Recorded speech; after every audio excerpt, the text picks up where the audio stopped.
Ivan the Terrible had a widespread impact on Russia in the 16th century. He was the first TSAR of Russia and managed to expand Russian borders and improve the government. He built a sturdy foundation for the Russian government, which aided its development for future generations.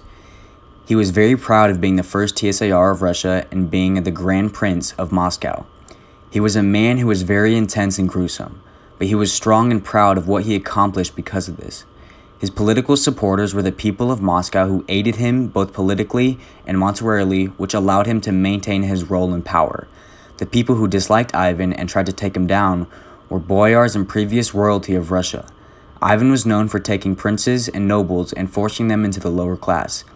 He was one of the first leaders to implement a strict border amongst his nation, which allowed him to control the peasants from immigrating out of the country. In his life, he dealt with many setbacks. Growing up, he lost both his parents and many loved ones along the way. He was hated by many, and groups of angry scribes would later burn down the press. In the Livonian War, Ivan and his army went after it and did successful until it was dragged on over time, and the Crimean Tatars ended up burning down Moscow where he grew up. This was hard for him, seeing all the accomplishments he made from Moscow to be burned down and only leaving the Kremlin standing.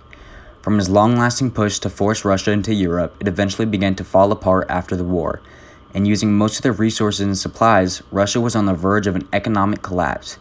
By the time he passed away, Russia had fallen apart and depopulation of a number of Russian provinces. Although it ended like this, he left a mark of courage and pride for Russia.